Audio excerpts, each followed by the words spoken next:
윤석열 대통령의 비상계엄 선포와 관련한 법원의 첫 번째 판단이 이르면 오늘 내려질 전망입니다.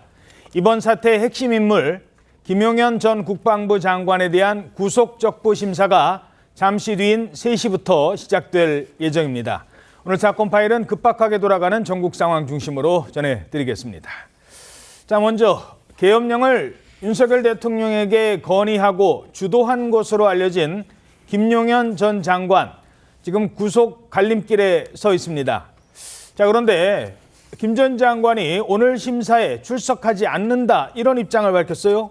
네, 그렇습니다. 김 전 장관은 오늘 오전에요, 서울중앙지검 기자단에 영장 실질 심사를 포기하겠다는 입장을 전했습니다.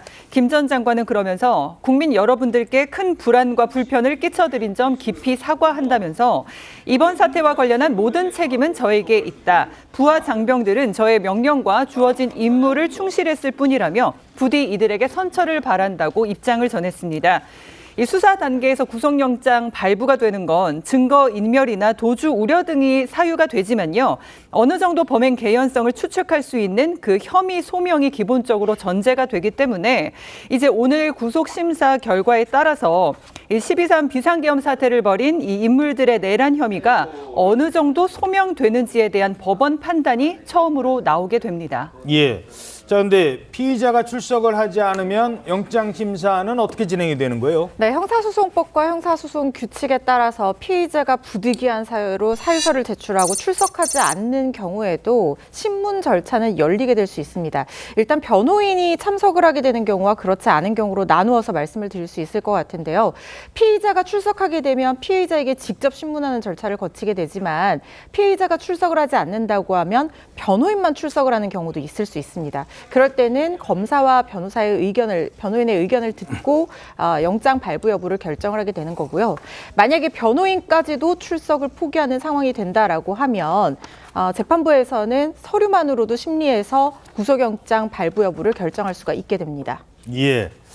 자, 비상계엄 사태의 핵심 인물인데 구속심사를 포기한 상황. 이거 어떻게 분석하세요?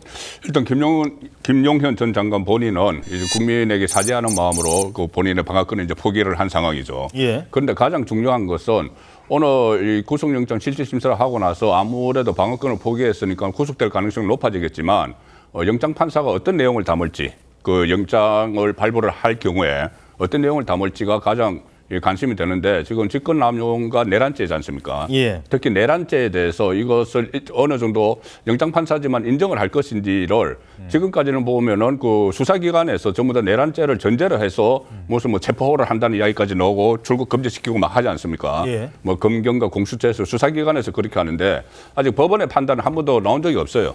물론 압수수색 영장을 발부를 할 때는 어느 정도 있었지만 압수수색 같은 영장은 그냥 수사를 해보라고 발부를 하는 것이니까 오늘 이 영장판사가 내란죄에 대해서 어느 정도 인정을 할지, 그 부분이 지금 다른 윤석열 대통령을 비롯해서 많은 사람들이 그 내란죄의 혐의를 받고 있기 때문에 거기 상당히 중요한데, 이 사건 초기에 이게 과연 내란죄에 해당되느냐, 그런 이야기는 많이 나왔었죠. 그 내란죄 성립 요건이 어떤 목적성이 있어야 되고 아주 위험성이 있어야 되고 또 이 실질적으로 그것이 되는지 그 가능성까지 있었는데 그런 부분을 부합하느냐 논란이 많이 있었기 때문에 오늘 법원의 첫 판단이 지금 기초가 주목이 되는 상황입니다. 예. 어떻게 전망하세요? 네, 김용현 전 장관이 상당 부분 포기하지 않았나 싶은 생각이 듭니다. 이미 객관적 사실이 당사자들의 진술, 방첩사령관이나 수방사령관이나 특전사령관들의 진술이 나와 있고요. 또 그 부하 수사단장 등등해서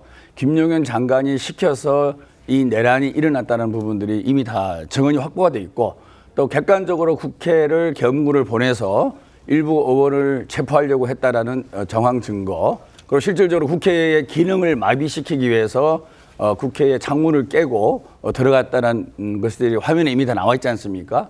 그리고 사실 선관위는 계엄 상태를 하더라도 계엄군의 지휘하에 있을 수 없는 국가 조직입니다. 그런 선관위까지 그것도 계엄 발표 3분 후에 바로 들어간 거 아니겠습니까? 상당 부분 매복이 돼 있다는 건데요.